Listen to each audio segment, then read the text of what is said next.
myself Kimata from 10th standard. So I'll be explaining you about transportation. As we know, we have life processes for 10th standard, in which it is classified into 4 types. That is, it's digestion, respiration, transportation, and excretion. I'll be telling you about transportation, and I will like to complete it in my time. I will explain it in very short, but it will be effective, I think. Okay, so transpiration. What is basically a transportation?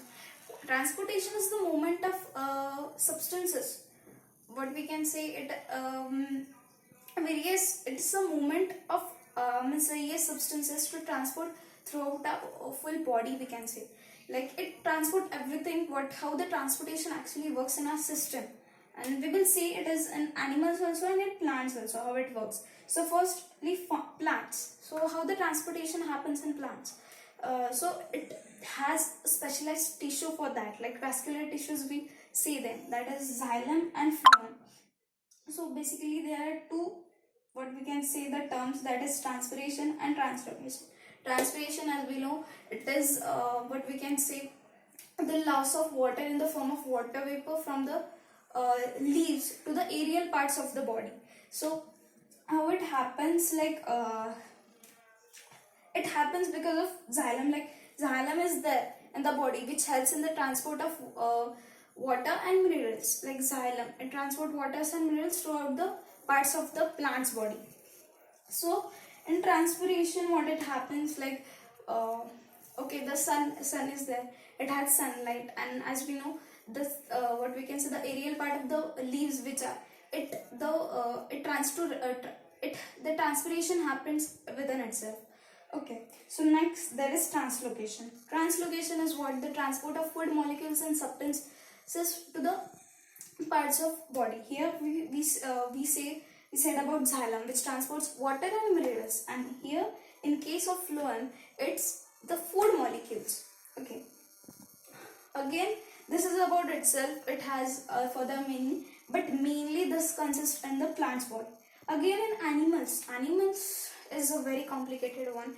Animals in the sense, what? Human beings are animals only. So like in humans, like we can say about blood circulatory system. What is it? So in that, the main component which comes is the blood. What is the blood exactly? It is the connective tissue, and it's very important in the blood circulatory system. It plays a very crucial role in it. So blood, in which it constituents of two things, that is, there are other substances, and one is the main, that is called as plasma. Plasma is about 90% of the blood, and other are the other things, that is RBCs, WBCs, and platelets. So plasma is nothing but a water, we can say, okay, but which consists of some proteins and other substances, and globulin and other. So okay, and other are the RBCs, WBCs, and the platelets form. So RBCs, they are red blood cells, as we know, and it has a red pigment in them, and that is the hemoglobin, and which has oxygen in it. It helps in the transport of oxygen. Then the next is WBCs, that are white blood cells.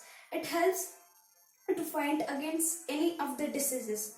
Like any disease, when we have it, the WBCs plays a very important role, so that we can fight up to that disease and cure from it. The next is platelets. Platelets are something that clot the blood. Like when we get injured and the bleeding starts out, then the blood gets clot. That thing is done by platelets.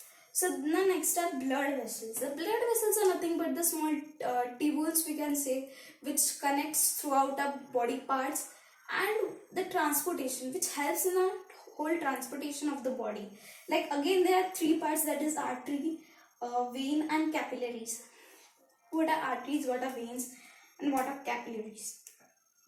So arteries are the blood vessel. They carry oxygenated blood throughout the body. Vein, they carry the deoxygenated blood. One more function about the artery, it takes the blood away from the heart to other parts of the body. And the vein, it takes the blood from other parts of the body to the heart. Okay, and the capillaries, I think it is a network of both of them. Like oxygenated blood and deoxygenated blood. But in the case, it transfers the oxygenated blood to the deoxygenated blood. Okay. Then heart is a very complex structure, like not complex, but is a very important thing. Like it needs to work very properly, and the whole circulatory system, how it works, actually I will tell. This picture is so small actually, but yeah, I'll take the names and try to explain it very clearly. And heart is about the shape of a fist, like in a body, in the which is located in our rib cages, means inside of our rib cages in the body. And so let explain you. It consists of 4 chambers, that is left atrium, left ventricle, right atrium, and right ventricle. Okay. So in the lungs, it starts from lungs. That is the part of the body. When we inhale the oxygen, it first goes to a blood. Like it goes, there's all surround in our whole body. There's a blood. Like yes, so it transports in each and everything to the excretion and to the respiration. The blood also plays a very important role. So when we when we inhale, it goes to our blood. From in the heart, the blood comes from the pulmonary vein.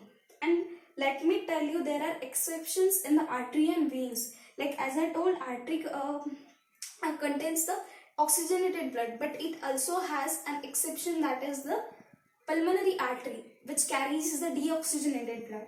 And in vein also there is an exception, that is pulmonary vein, which carries oxygenated blood. So yeah, then the blood comes from pulmonary vein, which goes to left atrium, from that left ventricle. Okay, and in between that, valves are present. Like they are to prevent the flow of intermixing of the bloods. From that, for that it has been there. So again, then it goes from valves. That is, at the left side, it is the valves are bicuspid, and in the right side, it's tricuspid valves. It goes to the ventricle, and from that it goes to all of the parts of the body. From the aorta, aorta is the largest blood vessel we can see, and then it goes to all parts of the body. Okay, so it was what we can say, a pathway of the whole cycle. The next one comes to the right side, which is from the vena cava. Okay, superior vena cava and inferior. Superior means the upper body, like this one, and inferior means the lower part of the body. So from vena cava it comes, then it goes to right atrium. From right atrium, from tricuspid valves are there. From there it goes to right ventricle, and from right ventricle it has two. It goes from one pulmonary artery and one from aorta. So this is its whole process goes on in a body, and from blood all the oxygen, all the materials are transported to our different parts of the body. And this is the whole the process goes on in a body. It's much more than, it has much more things in itself that we need to study. But I think I have given a short summary, or what we can say, a short exactly basically what's the main portion of it. So thank you so much, and I think I have given whole justice to it. Thank you so much.